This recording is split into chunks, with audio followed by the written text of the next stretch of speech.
ദൈവത്തിൻ്റെ അതിപരിശുദ്ധമായ നാമം വാഴ്ത്തപ്പെടുമാറാകട്ടെ. 2026 ജനുവരി മാസം 26 വെളിപ്പാട് പുസ്തക പഠന പരമ്പരയുടെ 58ാമത്തെ ക്ലാസ്സിലേക്ക് എല്ലാവരെയും ക്രിസ്തുയേശുവിൻ്റെ മഹത്വമുള്ള നാമത്തിൽ വന്ദനം ചൊല്ലുന്നു. കർത്താവ് നമ്മെ ഏവരെയും ധാരാളമായിട്ട് അനുഗ്രഹിക്കട്ടെ. കഴിഞ്ഞ ദിവസങ്ങളിൽ നാം ചിന്തിച്ചുകൊണ്ടിരുന്നത് കുഞ്ഞാടാം ദൈവം ഓരോ മുദ്രകളും പൊട്ടിക്കുന്നതിനെക്കുറിച്ചുള്ള അഥവാ ഓപ്പൺ ചെയ്യുന്നതിനെ കുറിച്ചുള്ള വിഷയങ്ങളെക്കുറിച്ചാണ് അത് ചിന്തിച്ചത്. അതിൽ 4 മുദ്ര വരെ പൊട്ടിക്കുന്നതോട് ബന്ധത്തുള്ള കാര്യങ്ങളൊക്കെ നമ്മൾ ചിന്തിപ്പാൻ കഴിയാത്തീർന്നു. ഇന്ന് രാത്രിയിൽ നാം ചിന്തിക്കുന്നത് 5ാമത്തെ മുദ്ര പൊട്ടിക്കുന്നതോട് ബന്ധത്തിലുള്ള കാര്യങ്ങളെക്കുറിച്ചാണ് ചിന്തിക്കുന്നത്.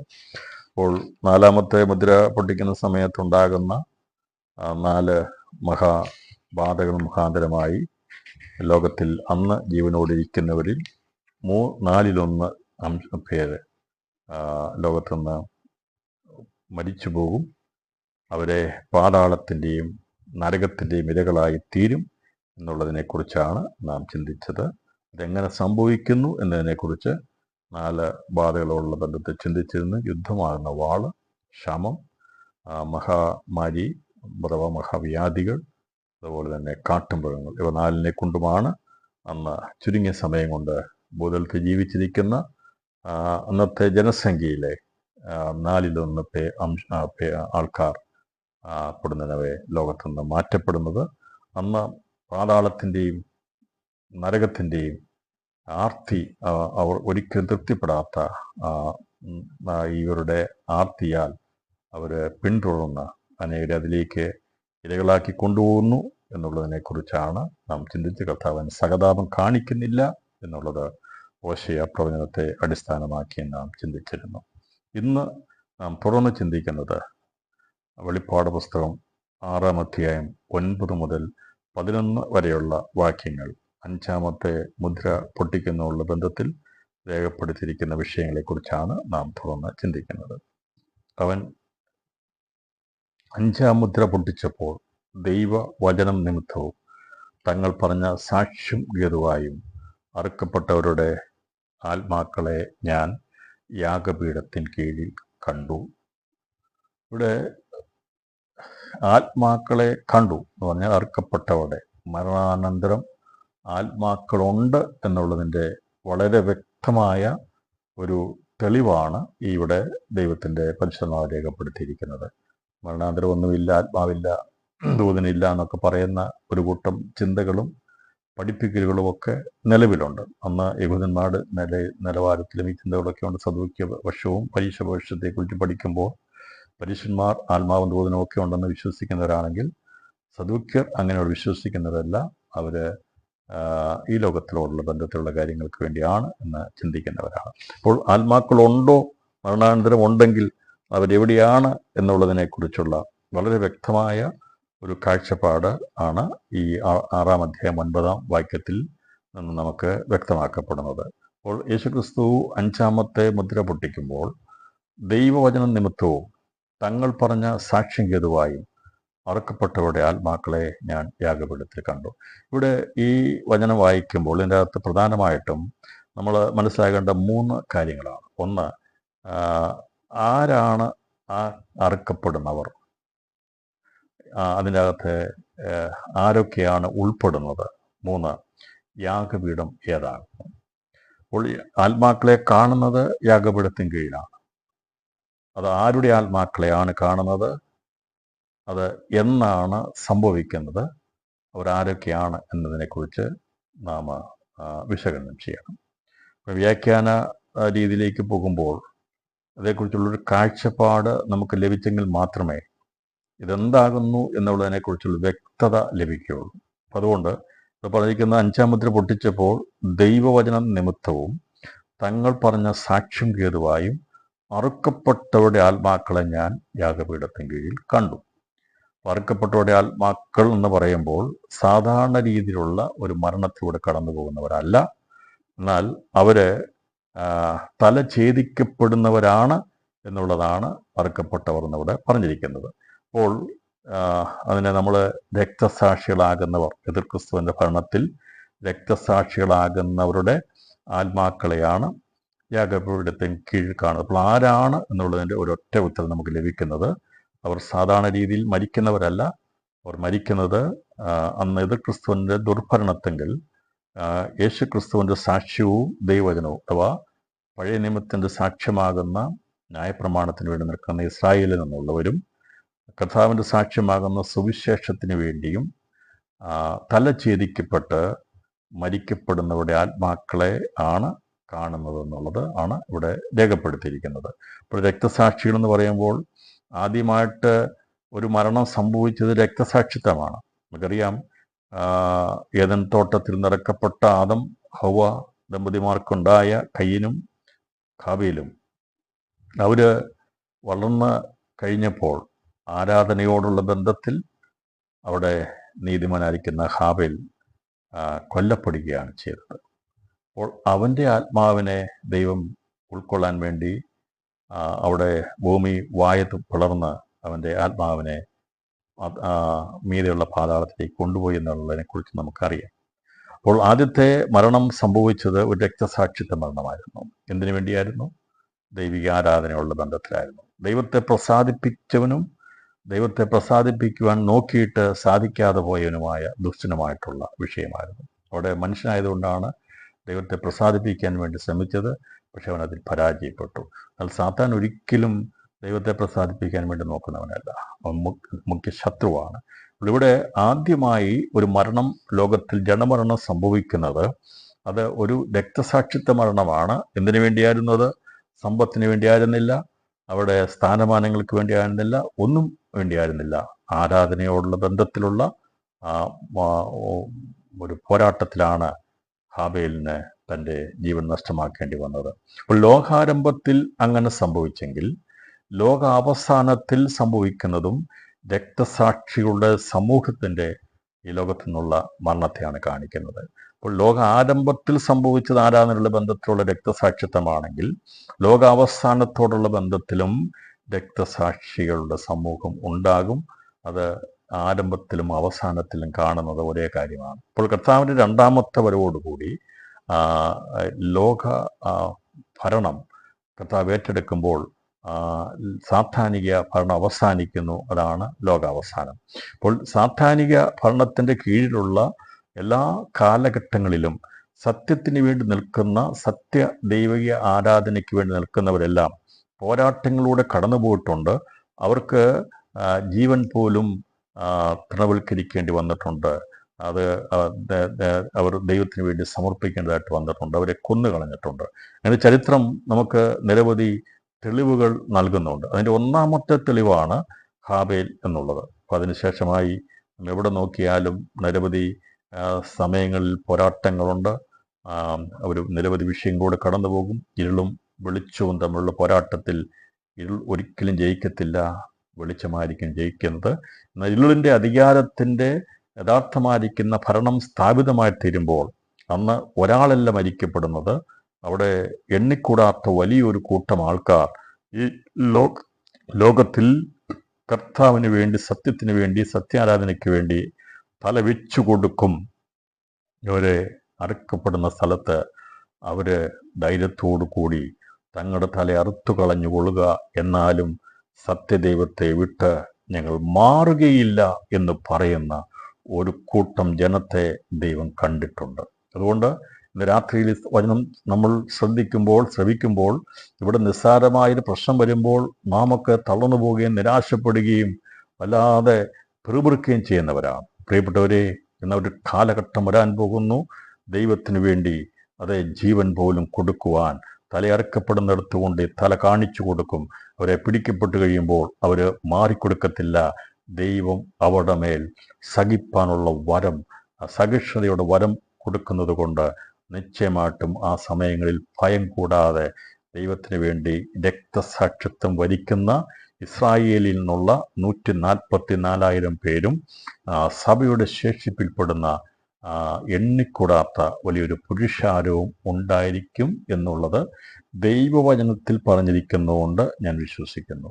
അത് എങ്ങനെ സംഭവിക്കുമെന്ന് ചോദിച്ചാൽ അതേക്കുറിച്ച് എനിക്കറിയത്തില്ല. പക്ഷേ എന്തെല്ലാം വിശ്വാസത്യാഗം സംഭവിച്ചാലും എതിർ ക്രിസ്തുവിൻ്റെ ഭരണം എത്ര ഇരുളിൻ്റെ രീതിയിൽ ഏതെല്ലാം രീതിയിൽ പ്രലോഭനങ്ങളിലൂടെ ശൂന്യമാക്കുന്നവൻ മ്ലേച്ഛതകൾ നടത്തി അനേകരെ പാപത്തിൽ വഞ്ചിച്ച് അതിൻ്റെ അടിമകളാക്കി തീർക്കുമ്പോഴും അവിടെയും ദൈവത്തിൻ്റെ വചനത്തിൻ്റെ നിറവിന് വേണ്ടി നിൽക്കുന്ന, സാക്ഷ്യത്തിന് വേണ്ടി നിൽക്കുന്നവർ ഉണ്ടായിരിക്കും. അവർ അന്ന് മരണത്തിന് വേണ്ടി ഏൽപ്പിച്ചു കൊടുക്കും എന്നുള്ളത് ദൈവവചനത്തിൽ പറഞ്ഞിരിക്കുന്നതും ഭാവികാല സംഭവത്തോടുള്ള ബന്ധത്തിൽ നടക്കേണ്ടതുമാകുന്നത് കൊണ്ട് അത് നടന്നിരിക്കും എന്നുള്ളതിന് യാതൊരു സംശയവുമില്ല. അതുകൊണ്ട് നിശ്ചയമായിട്ടും ആ ഒരു കാലഘട്ടത്തിൽ അതിനുവേണ്ടി സജ്ജമാകുവാൻ വേണ്ടി ദൈവം ഒരു കൂട്ടത്തെ എഴുന്നേൽപ്പിക്കുന്നുണ്ട് എന്നുള്ളതും നാം മറന്നു കളയരുത്. അപ്പോൾ അത് സംഭവിക്കേണ്ട കാര്യമാണ്. അപ്പോൾ അതിന് ദൈവവചനത്തിൽ പറഞ്ഞിരിക്കുന്നതുകൊണ്ട് അത് അങ്ങനെയാണ് സംഭവിക്കും. ഹാബേൽ ഒരു വ്യക്തിയായിട്ടാണ് അന്ന് മരിച്ചെങ്കിൽ, അവൻ രക്തസാക്ഷിത്വം വരിച്ചെങ്കിൽ കർത്താവിൻ്റെ രണ്ടാമത്തെ വരവിന് മുമ്പ്, ലോകാവസാനത്തിന് മുമ്പ് ദൈവനഗരത്തോട് ബന്ധപ്പെടാനുള്ള അല്ലെങ്കിൽ പുതിയ യെരൂശലേമിനോട് ചേരുവാനുള്ള അവസാനത്തെ കൂട്ടരെ ചേർക്കപ്പെടുന്നത് രക്തസാക്ഷ്യത്തോടു കൂടിയായിരിക്കും. അവർ മരണാനന്തരം അവരുടെ ആത്മാക്കളെ ദൈവം പ്രവേശിപ്പിക്കുന്നത് ഭൂമിക്ക് കീഴിലാകുന്ന യാഗപീഠത്തിന് കീഴിലായിരിക്കും എന്നുള്ളതാണ് ഇവിടെ രേഖപ്പെടുത്തിയിരിക്കുന്നത്. അപ്പോൾ ഈ വിഷയം നമ്മൾ അറിയാം, നേരത്തെയൊക്കെ പറഞ്ഞിട്ടുണ്ടെങ്കിലും നമ്മൾ പഠിച്ചു വന്ന ചില വിഷയങ്ങളോട് ബന്ധത്തിൽ നമ്മൾ ചിന്തിക്കുമ്പോൾ അത് വളരെ വ്യക്തമാകുന്നു എന്നുള്ളത് നമുക്കത് പഠിക്കുന്നതിനുള്ള ബന്ധത്തിലുള്ള കാര്യങ്ങളെ അയവിറക്കുമ്പോൾ, പുറകോട്ട് നോക്കുമ്പോൾ അത് നാം പഠിച്ചതുമായിട്ട് വ്യത്യസ്തപ്പെട്ടല്ല പോകുന്നത്, അതിനോട് യോജിച്ചാണ് പോകുന്നത് എന്നുള്ളത് മനസ്സിലാക്കിയെടുക്കാൻ സാധിക്കുന്നു. മരണാനന്തരങ്ങളെക്കുറിച്ചുള്ള പഠനത്തിൽ നാം പഠിച്ചിരുന്നത് മീതെയുള്ള യെരൂശലേമിൽ 3 സ്വർഗങ്ങളുണ്ടെന്നുള്ളതും, 1-ാം സ്വർഗം, 2-ാം സ്വർഗം, 3-ാം സ്വർഗം എന്നുള്ളതും അതിനെക്കുറിച്ച് നാം ചിന്തിച്ചിരുന്നു.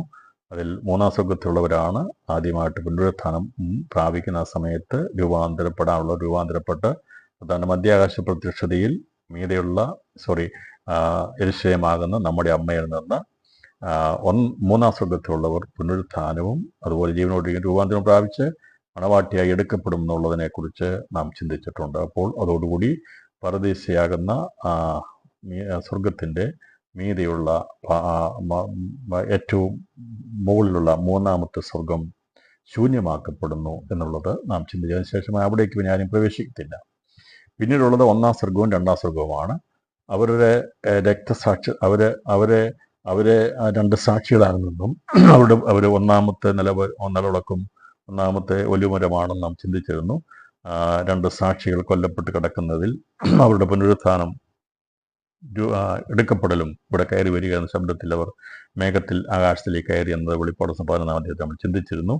അത് വെളിപ്പെടുത്തുന്നതോടുകൂടി യേശുക്രിസ്തുവിൻ്റെ ഭരണം ആരംഭത്തെങ്കിൽ അവർ കൊല്ലപ്പെടുകയാണ്. അവർ കൊല്ലപ്പെട്ട് യെരൂശലേമിന്റെ ഇരുവീതിയിൽ 2 സാക്ഷികളായി കിടക്കുമ്പോൾ അവരിലേക്ക് ജീവശ്വാസം വന്ന് ഇവിടെ കയറി വരിക എന്ന ശബ്ദത്തിൽ 1-ാം സ്വർഗത്തിലെയും 2-ാം സ്വർഗത്തിലെയും സർവ്വവിശുദ്ധന്മാരും സ്വർഗാസ്വർഗത്തിലേക്ക് എടുക്കപ്പെടുന്നു. അതോടുകൂടി പരദീസയിലേക്കുള്ള പ്രവേശനം പിന്നീടില്ല.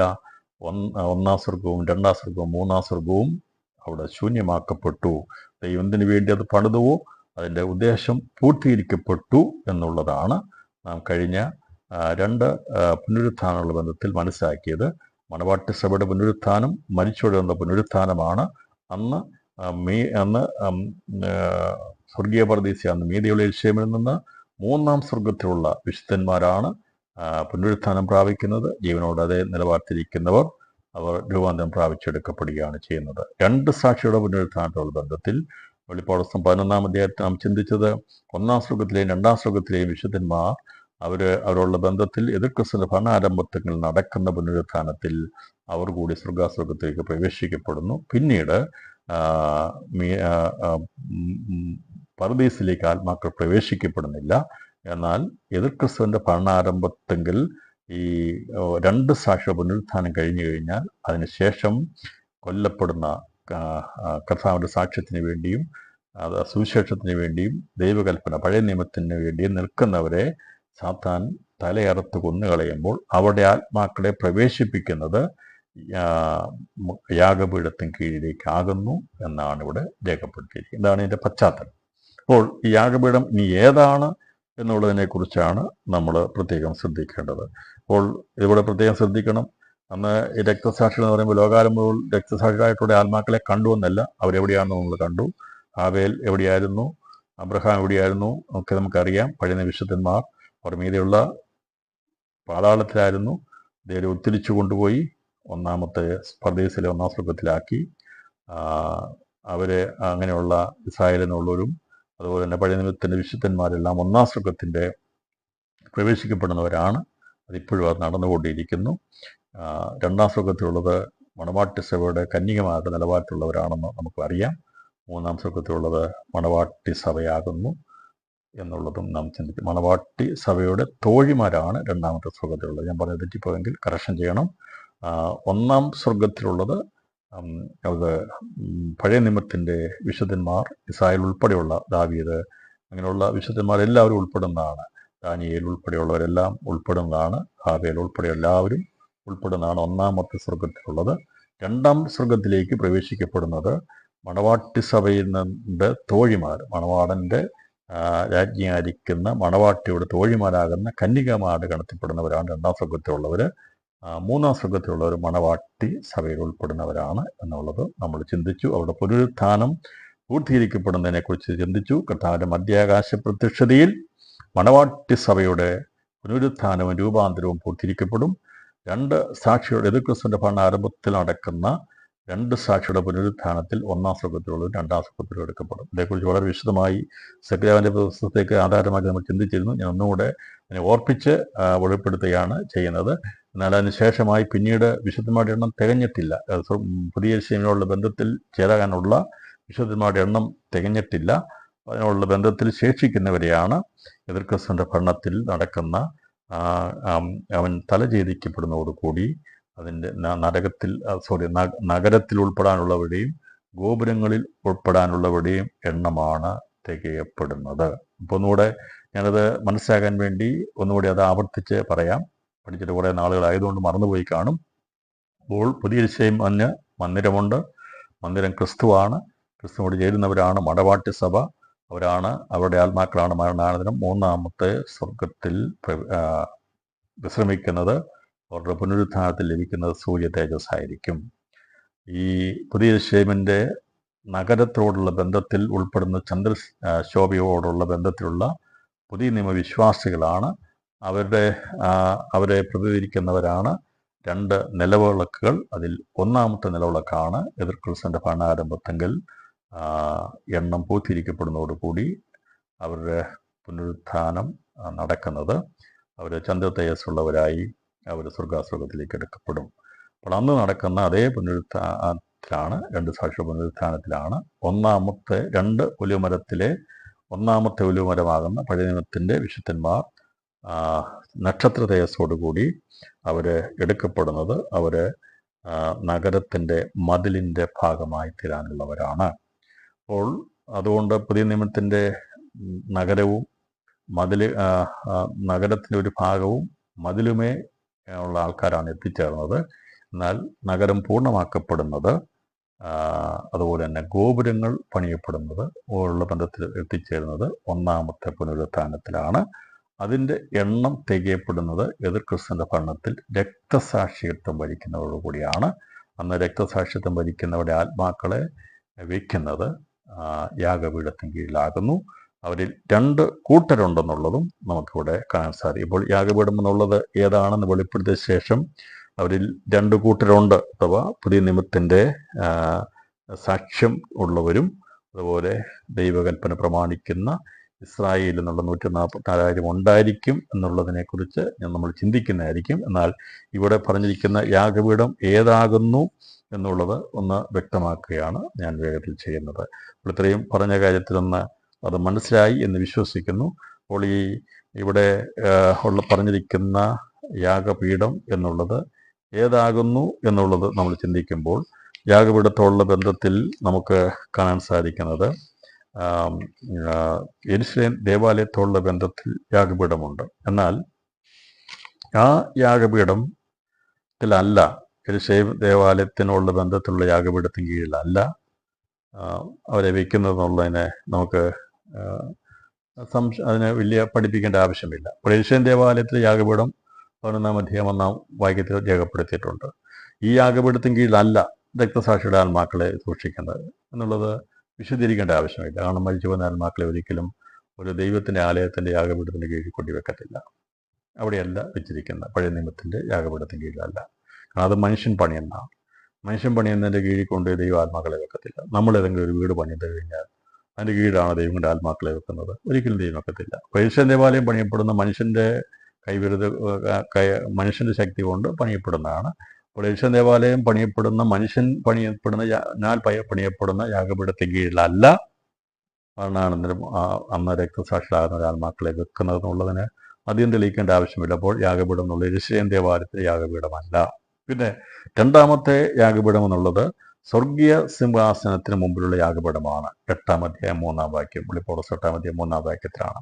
സ്വർഗാസ്വർഗത്തിന് സിംഹാസനത്തിന് മുമ്പിലുള്ള യാഗപീഠത്തിന് കീഴിൽ മനുഷ്യ ആത്മാക്കളെ സൂക്ഷിക്കുകയില്ല എന്നുള്ളത് സ്പഷ്ടമാണ്. അങ്ങോട്ട് ഒരൊറ്റ സ്വർഗാസ്വർഗത്തിലേക്ക് ആത്മാക്കളെ കൊണ്ട് വയ്ക്കുന്നില്ല. ഇവൻ മണവാട്ടി സഭയുടെ ആത്മാക്കളെ പോലും വെച്ചത് പർദീസയില്ല, സ്വർഗമാകുന്ന പർദീസയില്ല. സ്വർഗാസ്വർഗത്തിലേക്ക് പ്രവേശിക്കുക, അവിടെ ആത്മാക്കൾ പ്രവേശിക്കുന്നില്ല.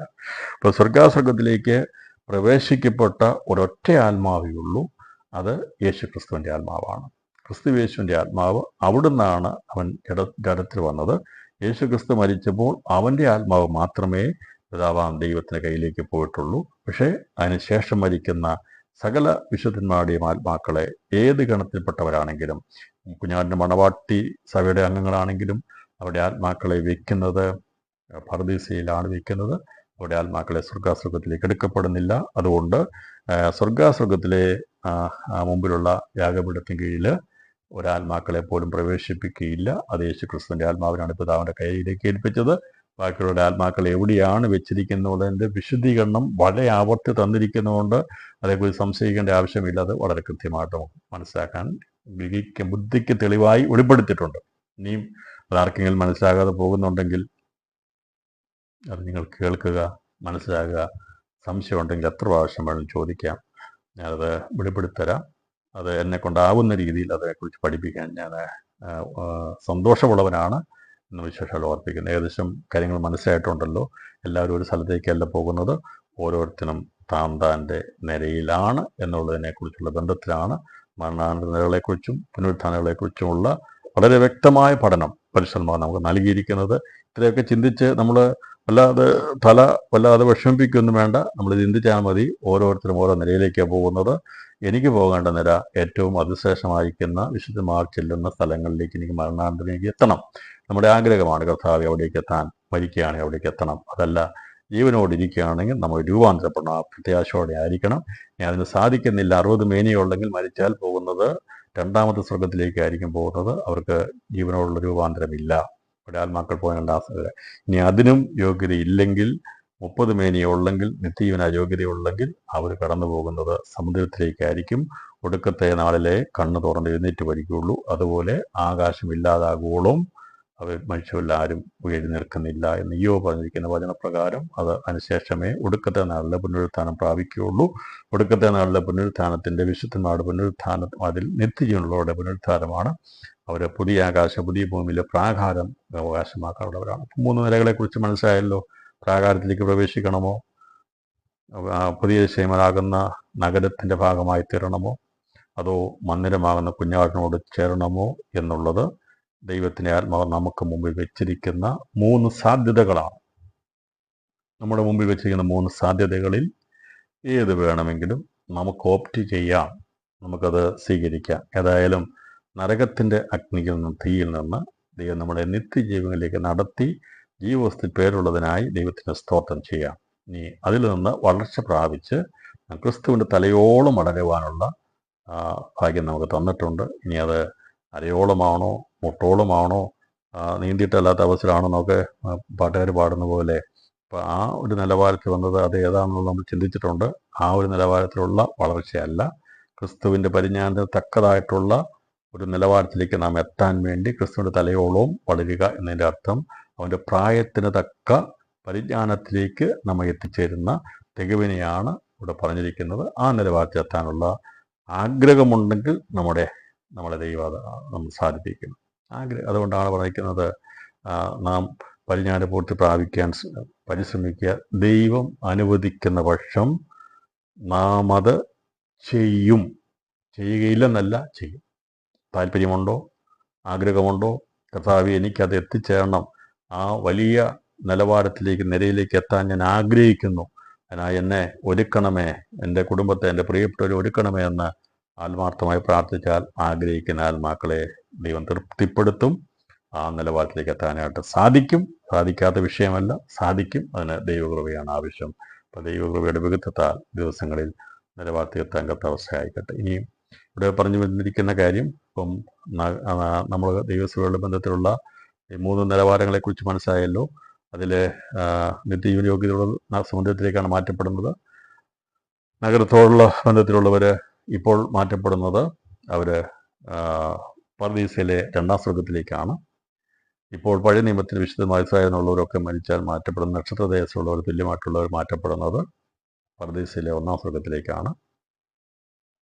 ദൈവസഭയുടെ മണവാട്ടിയായി ആഗോള സഭയിൽ നിന്ന് തെളിവ് പ്രാപിക്കുന്ന ക്രിസ്തുവിൻ്റെ തികഞ്ഞ പ്രായത്തിലേക്ക് എത്തിച്ചേരുന്ന, അവൻ്റെ തലയോളം വളരുന്ന മണവാട്ടി സഭയുടെ ആത്മാക്കൾ വിശ്രമിക്കുന്നത് പർദീസിലെ 3ാം സ്വർഗമാകുന്നു. അവരുടെ പുനരുത്ഥാനം, മീതെയുള്ള പുനരുത്ഥാനം അത് പൂർത്തീകരിക്കപ്പെടുന്നു. കർത്താവിൻ്റെ മധ്യാകാശ വരവിലും എതിർക്രിസ്തു ഭണ്ഡാരം നടക്കുന്ന പുനരുത്ഥാനത്തിൽ പൂർത്തീകരിക്കപ്പെടുന്നു. പിന്നീട് നടക്കുന്ന എതിർക്രിസ്തുവിൻ്റെ വലിയ കിരാതമായിരിക്കുന്ന ഭരണത്തിൽ, ഇത് സാധാരണ മഹോത്സവത്തിലല്ല. സാധാരണ മഹോത്സവത്തിൽ ഞാൻ പറഞ്ഞല്ലോ, അന്ന് ഇവരെ തൊടാൻ കഴിയത്തില്ല. കാരണം ദൈവം പ്രത്യേക അധികാരം കൊടുക്കുന്നതുകൊണ്ട്.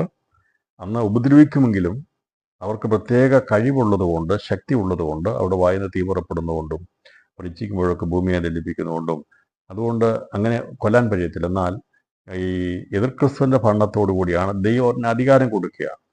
വിശുദ്ധമായിട്ട് യുദ്ധം ചെയ്ത് അവരെ ജയിക്കാനുള്ള അധികാരം കൊടുക്കും. അപ്പോൾ അങ്ങനെ അധികാരം ദൈവം കൊടുത്തതുകൊണ്ടാണ് ഈ രക്തസാക്ഷികളാകാനുള്ളവരെ അവന് കൊന്നുകളയാൻ കഴിയുന്നത്. അതല്ലെങ്കിൽ വിശുദ്ധൻ്റെ ഒരു തലയിലെ ഒരു മുടി പോലും തൊടുവാൻ സാത്താനെ നിനക്ക് കഴിയത്തില്ല. ദൈവം അനുവദിക്കാതെ ഞങ്ങളുടെ തലയിൽ നിന്ന് ഒരു മുടി പോലും കൊഴിഞ്ഞു പോകുകയില്ല. അതുകൊണ്ട് ദൈവം അനുവദിക്കുന്നത് കൊണ്ടാണ് ഈ എതിർക്രിസ്തുവിൻ്റെ ഭരണത്തിൽ രക്തസാക്ഷികൾ ഉളവാകുന്നത്. അന്ന് രക്തസാക്ഷികൾ ഉണ്ടാകുവാൻ ദൈവം അനുവദിച്ചു കൊടുക്കുന്നു. അവരെ ജയിച്ച് കൊന്നുകളയുവാൻ ദൈവം അനുവദിച്ചു കൊടുക്കുമ്പോൾ അവൻ കൊന്നുകളയുമ്പോൾ പരാജിതമാണ് വിചാരിക്കുന്നെങ്കിലും അവർ പരാജയപ്പെടുകയല്ല, അവർ ജയാളികളായിട്ടാണ് ഇവിടുന്ന് മാറുന്നത്. അവർ എതിർക്രിസ്തുവിനെ ജയിക്കുകയാണ്. അപ്പോൾ സാത്താനോട് ജയിക്കുന്നവർ മണവാട്ടി പദവിയിലേക്ക് എത്തുമ്പോൾ എതിർക്രിസ്തുവിനോട് ജയിക്കുന്ന ജയാളികളാണ് അതിൽ പ്രധാനപ്പെട്ടതായിട്ട് കാണിക്കുന്നത്. ഇസ്രായേലിൻ്റെ 144,000 കാണിക്കുന്നത്. അവരാണ് വീണകൾ പിടിച്ചുകൊണ്ട് നിൽക്കുന്നതിനെക്കുറിച്ച് വെളിപ്പാട് 14-ാം അധ്യായത്തിൽ പറഞ്ഞിരിക്കുന്നത്. അവരുടെ പുനരുത്ഥാനത്തെ അവിടെ എത്തിച്ചതിനെക്കുറിച്ചാണ് പറഞ്ഞിരിക്കുന്നത്. അപ്പോൾ അവരെ ഒരു കൂട്ടരെ നമുക്ക് മനസ്സിലായ 144,000 പേരുണ്ടായിരിക്കും. അവർ ജയാളികളായിരിക്കും.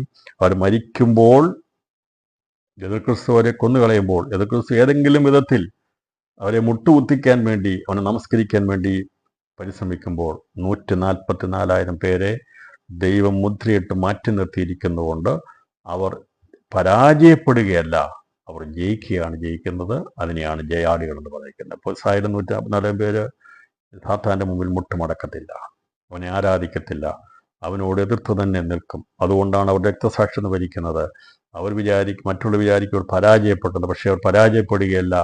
ദൈവകൽപ്പനയെ യഥാവിധം ശിരസാ വഹിച്ചുകൊണ്ട് അവർ തല ഛേദിക്കപ്പെടുവാൻ വേണ്ടി, തല അറുത്തുമാറ്റിയാലും ദൈവ കൽപ്പനയിൽ നിന്ന് അണുവിട് വ്യതിചലിക്കാത്ത ഒരു കൂട്ടം ജനം 144,000, 1,44,000 പേർ, ഇസ്രായേലിൻ്റെ 12 ഗോത്രങ്ങളെന്ന് 12,000 പേരെ വെച്ച് ദൈവം അഭിഷേകം ചെയ്ത് മാറ്റി നിർത്തും. അവർ പിതാവാം ദൈവം പറഞ്ഞിരിക്കുന്ന ദൈവ കൽപ്പനയ്ക്ക് വേണ്ടി, പഴയ നിയമത്തിൻ്റെ സാക്ഷ്യത്തിന് വേണ്ടി അവർ ശിരസാ വഹിച്ചുകൊണ്ട് തലഛേദിക്കപ്പെടാൻ വേണ്ടി അവർ അഭിഷക്തരായി നിൽക്കും എന്നുള്ളത് ആണ് ഇവിടെ രേഖപ്പെടുത്തിയിരിക്കുന്നത്.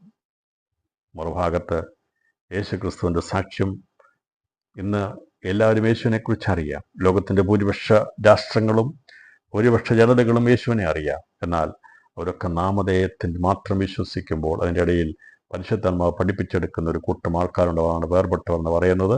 എന്നാൽ കർത്താവിൻ്റെ മധ്യാകാശ പ്രത്യക്ഷയ്ക്ക് ശേഷം സാത്താനിക മഹോത്സവം കഴിഞ്ഞു കഴിയുമ്പോൾ ഒരു കൂട്ടം ആൾക്കാരെ ദൈവം സുവിശേഷത്തിന് വേണ്ടി ശക്തന്മാരാക്കി നിർത്തും. അവരും ഇതുപോലെ ജീവൻ ഹോമിക്കപ്പെടുവാൻ, തലഛേദിക്കപ്പെടുവാൻ വേണ്ടി ഏൽപ്പിച്ചു കൊടുക്കും. അവരെ കുറിച്ച് വളരെ വ്യക്തമായി വെളിപ്പാട് 7-ാം അധ്യായത്തിൽ രേഖപ്പെടുത്തിയിട്ടുണ്ട്. അത് അവരാരാകുന്നു എന്നുള്ളതിനെ തുടർന്ന് നമ്മൾ ചിന്തിക്കും. ഇപ്പോൾ യാഗപീഠം എന്നുള്ളത് നമ്മൾ മനസ്സിലാക്കിയപ്പോൾ അത് യെരുശലേം ദേവാലയത്തിലെ യാഗപീഠമല്ല എന്നുള്ളതും സ്വർഗീയ സിംഹാസനത്തിന് മുമ്പുള്ള യാഗപീഠമല്ല എന്നുള്ളത് മനസ്സിലായി. പിന്നെ ഈ യാഗപീഠം ഏതാകുന്നു എന്നുള്ളത് അറിയണമെങ്കിൽ നമുക്ക് എബ്രായർക്കെഴുതിയ ലേഖനം 13-ാം അധ്യായം 10-ാം വാക്യം വായിക്കുമ്പോൾ നമുക്കൊരു യാഗപീഠമുണ്ടെന്ന് അവിടെ വെളിപ്പെടുത്തിയിട്ടുണ്ട്. അതിപ്രകാരം രേഖപ്പെടുത്തിയിരിക്കുന്നു: കൂടാരത്തിൽ ശുശ്രൂഷിക്കുന്നവർക്ക് അഗോവൃത്തി കഴിപ്പാൻ അവകാശമില്ലാത്ത ഒരു യാഗപീഠം നമുക്കുണ്ട്. അപ്പോൾ കൂടാരത്തിൽ ശുശ്രൂഷിക്കുന്നവർക്ക് അഗോവൃത്തി കഴിപ്പാൻ അവകാശമില്ലാത്ത ഒരു യാഗപീഠം നമുക്കുണ്ട്. കൂടാരം അറിയാം, പഴയ നിയമ കൂടാരം യേശു ദേവാലയത്തിലൊക്കെ യാഗപീഠത്തിൽ നടക്കുന്ന യാഗത്തിൻ്റെ ഓഹരി അവകാശമായി അത് കഴിക്കുന്ന പുരോഹിതന്മാർക്കുണ്ടായിരുന്നു, അവരുടെ കുടുംബങ്ങൾക്കുണ്ടായിരുന്നു. എന്നാൽ പുതിയ നിയമത്തിലെ യാഗപീഠം എന്നുള്ളത് ആ യാഗപീഠത്തിൽ ശുശ്രൂഷിക്കുന്നവർക്ക് അങ്ങനെ ഒരു ഓഹരി ലഭിക്കാനില്ല. കാരണം ആടുകളുടെയും കാളകളെയും കുറിച്ചുകൊണ്ടുള്ള രക്തം കൊണ്ടുള്ള യാഗമല്ല നടത്തിയത്. കുഞ്ഞാടാം ദൈവത്തിൻ്റെ രക്തം അത് മറുവിലയേറ്റുന്നത് കൊണ്ട് ആടുകളും കാളുകളും അറക്കപ്പെടുന്നില്ല. അതുകൊണ്ടാണ് ഈ യാഗപീഠത്തിൽ അഥവാ പുതിയ നിയമ ശുശ്രൂഷ നയിക്കുന്നവർക്ക് ഓഹരിയായിട്ട് ആടുകളുടെയും കാളുകളുടെയും കൈക്കുറവോ കാൽക്കുറവോ ഒന്നുമില്ലാതെ അവർക്ക് അങ്ങനെയില്ല. കാരണം യേശു ക്രിസ്തു സമ്പൂർണ്ണയാഗമായി തീർന്നതുകൊണ്ട് നമുക്കുള്ള യാഗപീഠമുണ്ട്. അതേക്കുറിച്ച് പറഞ്ഞിരിക്കുന്നത് നമുക്കൊരു യാഗപീഠമുണ്ട്. അത് യെരുശലേം നഗരത്തിലെ യാഗപീഠമല്ല. അപ്പോൾ അല്ലെങ്കിൽ അങ്ങനെ ഒരു യാഗപീഠമല്ല നമുക്കുള്ളത്. അപ്പോൾ അത് അക്ഷരികമായി ഇവിടെ നിലവറപ്പെട്ട യാഗപീഠം എന്നുള്ളത് യേശു ക്രിസ്തു യാഗമായി തീർന്നത് പ്രാകാരമാകുന്ന ഭൂമിയിലെ ക്രൂശിലാകുന്ന യാഗപീഠത്തിലാണ് യാഗമായി തീർന്നത്. അപ്പോൾ യെരുശലേമിൽ നാട്ടിയ ആ ക്രൂശാകുന്ന യാഗപീഠത്തിന്മേൽ അതെവിടെയാണോ നാട്ടപ്പെട്ടത് അതിനെയാണ് യേശു ക്രിസ്തു യാഗമായി തീർന്ന സ്ഥലം. അപ്പോൾ അതിനോടുള്ള ബന്ധത്തിൽ, അത് ഭൂമിയോടുള്ള ബന്ധത്തിലാണ് യാഗപീഠം കാണിക്കുന്നത്. പ്രാകാരമാകുന്ന ഭൂമിയാണ് യേശു ക്രിസ്തു യാഗമായി തീർന്നത്. കാരണം അത് ആലയത്തിൽ ചെല്ലുന്നവർക്ക് മാത്രമാണ് ആ യാഗപീഠത്തിലെ ശുശ്രൂഷ കൊണ്ട് പ്രയോജനം ലഭിച്ചിരുന്നെങ്കിൽ പുതിയ നിയമത്തിൽ നമുക്ക് കാണാൻ സാധിക്കുന്നത് പ്രത്യേകമായിട്ടുള്ള ഏതെങ്കിലും ഒരു സ്ഥലത്ത് യാഗം നടത്തുന്നവർക്കല്ല, ഭൂമിയിലുള്ള സകല മനുഷ്യർക്കും വേണ്ടി യേശു ക്രിസ്തു ഭൂമിയുടെ മധ്യഭാഗമാകുന്ന മനുഷ്യനെ എവിടെ സൃഷ്ടിച്ചുവോ ആ സൃഷ്ടിച്ച സ്ഥലത്തോടുള്ള ബന്ധത്തിൽ തന്നെ യെരുശലേമിൽ തന്നെ യേശു യാഗമായി തീർന്നു. അത് ഭൂമിയാകുന്ന യാഗപീഠമാകുന്ന പ്രാകാരത്തിലാകുന്നു. പ്രാകാരത്തിലെ യാഗപീഠം ഭൂമിയാണ്. ഭൂമിയാകുന്ന പ്രാകാരത്തിലെ യാഗപീഠം ക്രിസ്തുവിൻ്റെ ക്രൂശ് ഉയർത്തിയ സ്ഥലമാണ്. അതുകൊണ്ടാണ് ഇതിനെ ഭൂമിക്ക് കീഴിൽ എന്നും പറയുന്നത്. ഭൂമിക്ക് കീഴിൽ. അപ്പം ദൈവത്തെ സ്തുതിക്കുന്ന സൃഷ്ടികളതിനെ കുറിച്ച് വെളിപ്പാട് 5-ാം അധ്യായം 13-ാം വാക്യത്തിൽ പറയുന്നത് സ്വർഗത്തിലും ഭൂമിയിലും ഭൂമിക്ക് കീഴിലും സമുദ്രത്തിലുമുള്ള സകല സൃഷ്ടികളും ദൈവത്തെ സ്തുതിക്കും. അപ്പോൾ ഭൂമിക്ക് കീഴിൽ ദൈവത്തെ സ്തുതിക്കുന്ന സൃഷ്ടികളുണ്ട്. ദൈവം ഉണ്ടാക്കി വെച്ചിരിക്കുന്ന സ്ഥലം, അവിടെ സൃഷ്ടികൾ ദൈവത്തെ സ്തുതിക്കുന്നുണ്ട്. അവിടേക്കാണ് ഈ എതിർ ക്രിസ്തുവിൻ്റെ ഭരണസമയത്ത് രക്തസാക്ഷികളാകുന്നവരുടെ ആത്മാക്കളെ പ്രവേശിക്കുന്നത്.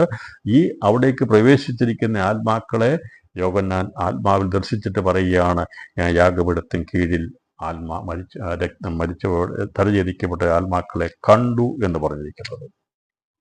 ഇതിൽ ഈ യാഗപീഠം ഏതാണെന്നുള്ളത് മനസ്സിലായല്ലോ. 5-ാം മുദ്ര പൊട്ടിച്ചപ്പോൾ, കുഞ്ഞാട് പൊട്ടിച്ചപ്പോൾ ദൈവ നിമിത്തവും തങ്ങൾ പറഞ്ഞ സാക്ഷ്യം ഹേതുവായും അറുക്കപ്പെട്ട ആത്മാക്കളെ ഞാൻ യാഗപീഠത്തിന് കീഴിൽ കണ്ടു.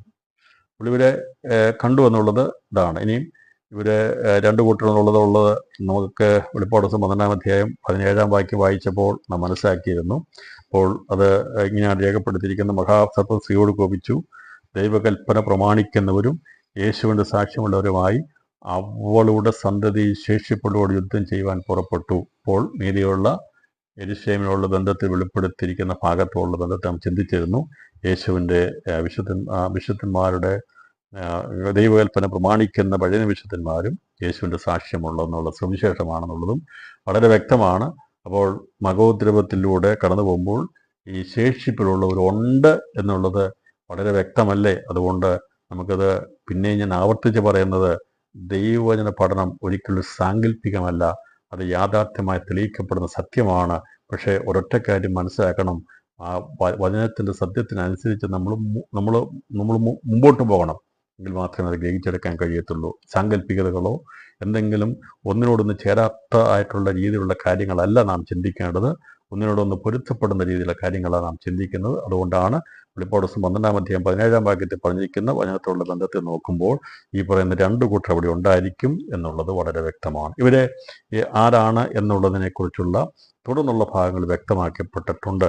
ഇപ്പോൾ അഞ്ചാമത്തെ മുദ്ര പൊട്ടിക്കുമ്പോൾ 10-ാമത്തെ വാക്യം പറഞ്ഞിരിക്കുന്നത്, വിശുദ്ധനും സത്യവാനുമായ നാഥ, ഭൂമിയിൽ വസിക്കുന്നവരോട് ഞങ്ങളുടെ രക്തത്തെക്കുറിച്ച് നീ എത്രത്തോളം ന്യായവിധിയും പ്രതികാരവും നടത്താതിരിക്കും എന്നവർ ഉറക്കെ നിലവിളിച്ചു.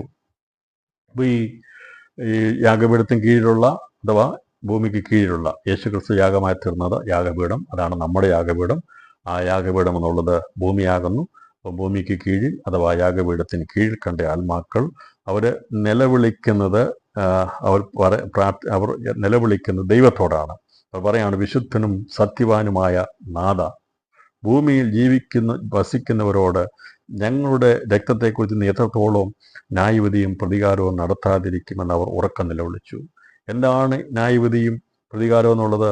മർമ്മം മഗ്ദിയും ബാബിലോണുള്ള ബന്ധത്തിൽ 17-18 അധ്യായത്തിലുള്ള ബന്ധത്തിൽ അത് നടക്കും.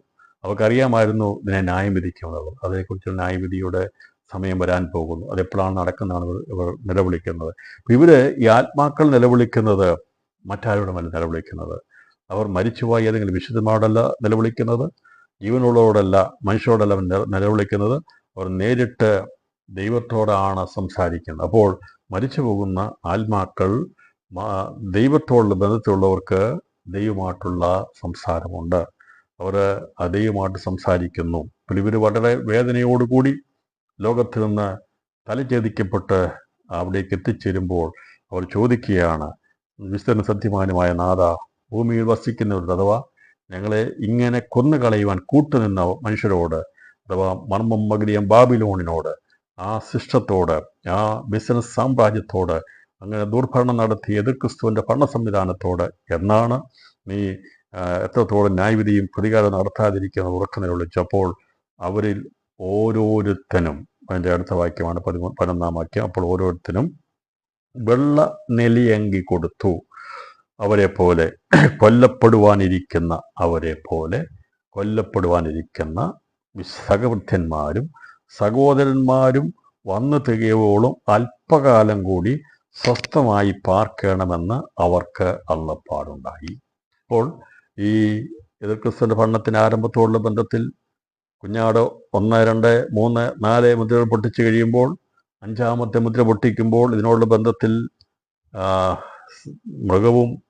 കാട്ടുമൃഗങ്ങളും ക്ഷാമവും വ്യാധിയും യുദ്ധങ്ങളൊക്കെ മുഖാന്തരമായിട്ട് ഭൂമി നാലിൽ മാറ്റപ്പെടുമ്പോൾ ആ സമയത്തും അതികഠിനമായിരിക്കുന്ന ഘോരനായിരിക്കുന്ന പിശാചിൻ്റെ ആധിപത്യത്തിലുള്ള എതിർ ക്രിസ്തു ഈ ദൈവത്തിന് വേണ്ടി നിൽക്കുന്ന പഴയ നിയമത്തിൻ്റെ സാക്ഷ്യത്തിന് വേണ്ടിയുള്ള ഇസ്രായേൽ എന്നുള്ള 144,000 കൊന്നുകൊണ്ടേയിരിക്കും.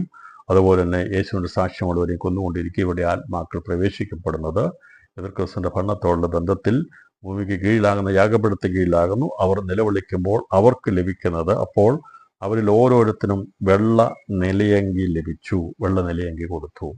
അപ്പോൾ വെള്ള നിലയങ്കി കൊടുത്തു എന്നുള്ളത് ഇവിടെ പറയുമ്പോൾ ആരാണ് വെള്ള നിലയങ്കി ധരിക്കുന്നത് എന്നുള്ളതും കൂടി നമ്മൾ മനസ്സിലാക്കണം. നമുക്ക് ഒരുപക്ഷെ പാട്ട് പാടും, അവർ കഷ്ടത്തിൽ വന്ന തങ്ങളുടെ അങ്കി കുഞ്ഞാണ്ട് രക്തത്തെ അലക്കി വെളുപ്പിച്ചു ഒരു സംഗമിതെന്നൊക്കെ പറഞ്ഞ് മണവാട്ടി സഭയെക്കുറിച്ച് ആ വിഷയം പാടരുത്. അത് മണവാട്ടി സഭയെക്കുറിച്ച് പറഞ്ഞുള്ളത് അവർ ആരാണെന്നുള്ളത് നമ്മൾ വെളിപ്പെടുത്തും. വസ്ത്രത്തോടുള്ള ബന്ധത്തിൽ വ്യത്യസ്തത എന്താണെന്നും കൂടി ഇന്ന് രാത്രി ഇതോടെ ബന്ധത്തിൽ വെളിപ്പെടുത്തും. അപ്പം ഇങ്ങനെ പഠിക്കുമ്പോൾ ഇതിനകത്ത് ഓരോന്നിനും ഓരോ വ്യത്യസ്തമായ കാഴ്ചപ്പാടുകളും അർത്ഥതലങ്ങളുമുണ്ട്. എല്ലാം കൂടി ഒന്നിച്ച് പഠിക്കരുത്. അപ്പോൾ ഇവിടെ പറഞ്ഞിരിക്കുന്ന വെള്ള നിലയെങ്കിൽ ധരിക്കുന്ന അവരെ പോലെ കൊല്ലപ്പെടുവാനിരിക്കുന്ന എന്നതിൻ്റെ അർത്ഥം ഇവിടെ എണ്ണം തികയപ്പെട്ടിട്ടില്ല. അപ്പം അതുകൊണ്ട് സ്വസ്ഥമായി അല്പകാലം കൂടി എന്ന് പറഞ്ഞതിൻ്റെ അർത്ഥം എതിർ ക്രിസ്തുവിൻ്റെ ഭരണം പൂർത്തീകരിക്കപ്പെടുന്നതോടുകൂടിയാണ് നിങ്ങളുടെ എണ്ണം തികയപ്പെടുന്നത്. ഇവിടെ ഭൂമി കീഴിൽ ആരൊക്കെയുണ്ട്? സഹോദര പദവിയിലുള്ളവരുണ്ട്, സഹഭൃത്യന്മാരുടെ പദവിയിലുള്ളവരുണ്ട്. അപ്പോൾ പഴയ നിയമത്തിൻ്റെ വിശുദ്ധന്മാരെ സഹഭൃത്യന്മാരുടെ ബന്ധത്തിലാണ് വെളിപ്പെടുത്തിയിരിക്കുന്നത്. എന്നാൽ സുവിശേഷത്തിൻ്റെ ശേഷിപ്പിലുള്ളവരെ വെളിപ്പെടുത്തിയിരിക്കുന്ന സഹോദരന്മാരുടെ ബന്ധത്തിലാണ്. അപ്പോൾ പുത്രത്വം പ്രാപിക്കുന്നവരെയാണ് മണവാട്ടിയെങ്കിൽ സഹോദര പദവിയിലുള്ളവരാണ് ഈ പറയുന്ന ഈ നഗരത്തിൻ്റെ ഭാഗമായി തീരുന്നത്. അപ്പോൾ രക്തസാക്ഷികളാകുന്നവരിൽ പുത്രത്വം പ്രാപിക്കുന്നവരില്ല, സഹോദര പദവിയിലുള്ളവരേ ഉള്ളൂ. പുത്രത്വം പ്രാപിക്കുന്നവരാണ് കുഞ്ഞാടിൻ്റെ ആദ്യജാതന്മാരുടെ സഭയിൽപ്പെടുന്നവർ. അപ്പോൾ തെളിവായി വളരെ വ്യക്തതയോടുകൂടി ഞാൻ പറയുന്ന ഓരോ വാക്കുകളാണെങ്കിലും ആ വാക്കുകൾക്കകത്ത് അതിനകത്ത് വലിയ മർമ്മങ്ങൾ രേഖപ്പെടുത്തിയിട്ടുണ്ട്. മനസ്സിലാക്കി ശ്രദ്ധിച്ച് മനസ്സിലാക്കണം. അപ്പോൾ ഇവിടെ പറഞ്ഞിരിക്കുന്നത് എതിർക്രിസ്തുവിൻ്റെ ഭരണത്തിൽ ആരൊക്കെയാണ് രക്തസാക്ഷികളാകാൻ പോകുന്നത്? അവിടെ സഹവൃത്യന്മാരും സഹോദരന്മാരുമാണ്. അത് രണ്ട് കൂട്ടരെയാണ് വെളിപ്പെടുത്തിയിരിക്കുന്നത്. സഹവൃത്യന്മാരെന്നുള്ളത് വെളിപ്പാട് ദിവസം 12-ാം അധ്യായം 17-ാം വാക്യത്തോടുള്ള ബന്ധത്തിൽ നമ്മൾ പഠിക്കുമ്പോൾ അത് ഒലിവുമരത്തോടുള്ള ബന്ധത്തിലുള്ളതാണെന്നും അവർ ദൈവകൽപ്പനയാകുന്ന പഴയ നിയമത്തിൻ്റെ പ്രമാണമാകുന്ന പ്രമാണത്തോട് ബന്ധത്തിൽ ഉൾപ്പെടുന്നവരാണെന്നുള്ളതിന് വളരെ വ്യക്തമാണ്.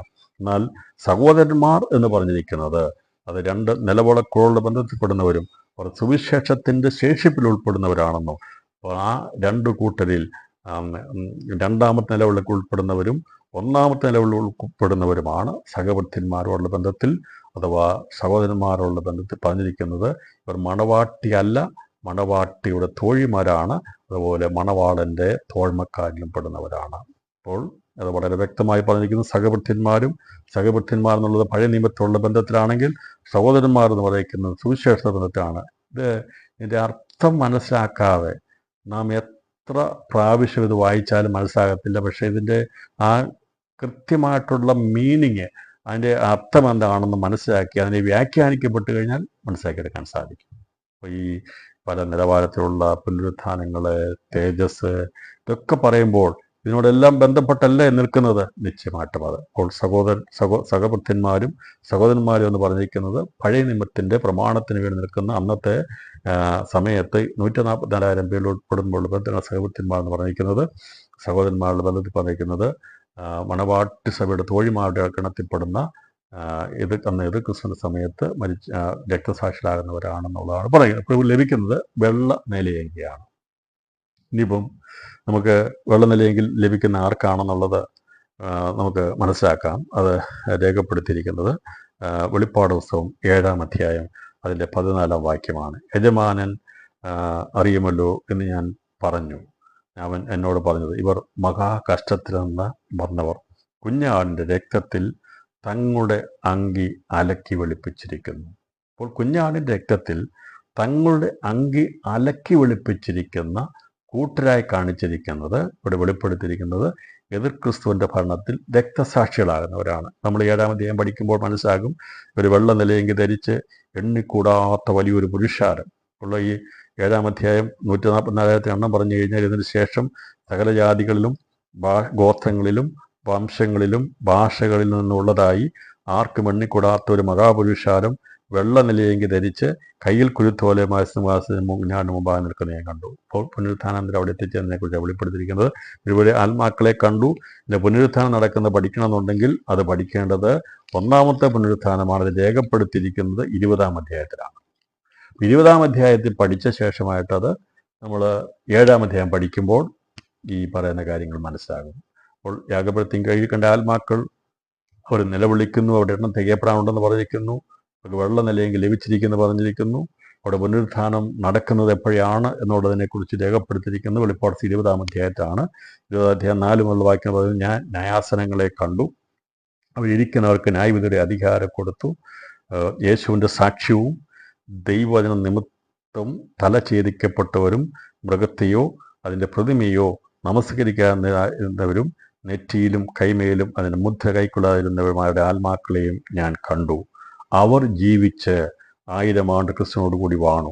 മരിച്ചവരിൽ ശേഷമുള്ളവർ 1000 ആണ്ട് കഴിയുവോളം ജീവിച്ചില്ല. ഇത് 1-ാമത്തെ പുനരുത്ഥാനം. 1-ാമത്തെ പുനരുത്ഥാനത്തിൽ പങ്കുള്ളവൻ ഭാഗ്യവാനും വിശുദ്ധനുമാകുന്നു. അവരുടെ മേൽ 2-ാം മരണത്തിന് അധികാരമില്ല. അവർ ദൈവത്തിനും ക്രിസ്തുവിനും പുരോഹിതന്മാരായി ക്രിസ്തുവിനോടുകൂടെ 1000 ആണ്ട് വാഴും. നമ്മൾ മണവാട്ടിയായി രാജ്ഞിയാവിനോടുകൂടെ വാഴുമ്പോൾ 1-ാമത്തെ പുനരുത്ഥാനത്തിൽ പങ്കെടുക്കുന്നവരുടെ സ്ഥാനം പുരോഹിത ശുശ്രൂഷയാണ്. നമ്മളിപ്പോൾ ഇവിടെ രാജ്യവിരോധന്മാരാണ്. സ്വർഗാസുഖത്തിൽ ചെല്ലുമ്പോൾ കുഞ്ഞാടിനോടുകൂടി ചേർന്ന് അവനോട് ചേരുന്നുകൊണ്ട് അവൻ്റെ ശുശ്രൂഷയാണ് നാം ചെയ്യുന്നത്. എന്നാൽ ഈ ഒന്നാമത്തെ പുനരുത്ഥാനത്തിൽ പങ്കെടുക്കുന്നവർ അവർ രണ്ടു കൂട്ടരുണ്ട്. അവരെക്കുറിച്ച് പറഞ്ഞിരിക്കുന്നത് വളരെ വ്യക്തമാണ്. യേശുവിൻ്റെ സാക്ഷ്യവും ദൈവ നിമിത്തം തല ഛേദിക്കപ്പെട്ടവരും മൃഗത്തെയോ അതിൻ്റെ പ്രതിമയെയോ കൈക്കൊള്ളാത്ത ആത്മാക്കളെ ഞാൻ കണ്ടു. അപ്പോൾ ആദ്യം യാഗപീഠത്തിന് കീഴിൽ കണ്ടു, ആത്മാക്കളെ കണ്ടെന്ന് പറയുന്നത് അവർ രക്തസാക്ഷിത്വം വരിക്കുന്ന സമയത്ത് എതിർക്രിസ്തുവിൻ്റെ ഭരണത്തോടുള്ള ബന്ധത്തിലുള്ളതാണ് അഞ്ചാമത്തെ മുദ്രപൊട്ടികൾ കാണുന്നതെങ്കിൽ ഈ പിന്നീട് യോഹന്നാൻ ഇവരെ കാണുന്നത്, ആത്മാക്കളെ കാണുന്നത് പുനരുത്ഥാനത്തോടുള്ള ബന്ധത്തിലാണ്. അപ്പോൾ യാഗപീഠത്തിന് കീഴിൽ കണ്ട ആത്മാക്കൾ ആരുടെയാണ്? സഹബുദ്ധന്മാരുടെയും സഹോദരന്മാരുടെയും ആത്മാക്കളെയാണ്. അവർക്ക് ലഭിക്കുന്ന വസ്ത്രം ഏതാണ്? വെള്ള നിലയങ്കിയാണ്. അപ്പോൾ ആ വെള്ള നിലയങ്കി ധരിക്കാൻ ഭാഗ്യം ലഭിച്ചിരിക്കുന്നവരുടെ പുനരുത്ഥാനം നടക്കുന്നത് എപ്പോഴാണ്? അത് 20-ാം അധ്യായത്തിൽ പറഞ്ഞിരിക്കുന്ന ഒന്നാമത്തെ പുനരുത്ഥാനമാണ്. ഒന്നാമത്തെ പുനരുത്ഥാനത്തിൽ പങ്കെടുക്കുന്നവർ ആരാണ്? 1000 ആണ്ട് കുഞ്ഞാടിന് ദൈവത്തിനും പുരോഹിതന്മാരായി ശുശ്രൂഷ ചെയ്യുന്നവരാണ്. ഇത് വളരെ വ്യക്തമായി വെളിപ്പാട് പുസ്തകത്തിൽ രേഖപ്പെടുത്തിയിട്ടുണ്ട്.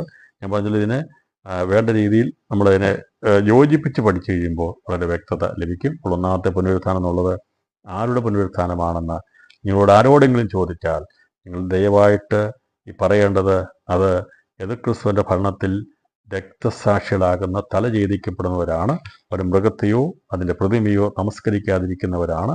അവിടെ ആത്മാക്കളെ വെച്ചിരിക്കുന്നത് അന്ന് വെക്കാൻ പോകുന്നു, ഇന്നല്ല, ഇന്ന് സംഭവിച്ചിട്ടില്ല. അത് എതിർക്രിസ്തു ഭരണ സമയത്ത് അവർ രക്തസാക്ഷിത്വം വരിക്കുമ്പോൾ, അവർ തല ഛേദിക്കപ്പെടുമ്പോൾ അവിടെ ആത്മാക്കളെ വയ്ക്കുന്നത് യാഗപീഠത്തിന് കീഴിലാണ്, അഥവാ ഭൂമിക്ക് കീഴിലാണ്. അവർ രണ്ടു കൂട്ടരുണ്ട്. ഇസ്രായേലിൻ്റെ 144,000 സഹബുദ്ധന്മാരും സുവിശേഷത്തിൻ്റെ സാക്ഷ്യമുള്ള എണ്ണിക്കൂടാത്ത വലിയൊരു പുരുഷാരമുണ്ട്. അവർ സഹോദരന്മാരുടെ പദവിയിലെത്തുന്ന ആ രണ്ടു കൂട്ടരുമാണ് ഭൂമിക്ക് കീഴിലുള്ളത്. അവർക്ക് ലഭിക്കുന്നത് വെള്ള നിലയങ്കിയാണ്. അപ്പോൾ വെള്ള നിലയങ്കി ധരിച്ചിരിക്കുന്നവർ ആരാകുന്നു എന്നുള്ളത് വളരെ വ്യക്തമായി രേഖപ്പെടുത്തിയിരിക്കുന്നു. ഇനി ഞാൻ മണവാട്ടി സഭയുടെ വസ്ത്രത്തെക്കുറിച്ച് പറയുമ്പോൾ 19-ാം അധ്യായത്തേക്ക് വരുമ്പോൾ മണവാട്ടി സഭയുടെ വസ്ത്രത്തെക്കുറിച്ച് പറഞ്ഞിട്ടുണ്ട്. 19-ാം അധ്യായം ഇതെല്ലാം ഒന്നല്ലെന്ന് മനസ്സിലാക്കാൻ വേണ്ടിയാണ്. 19-ാം അധ്യായം അതിൻ്റെ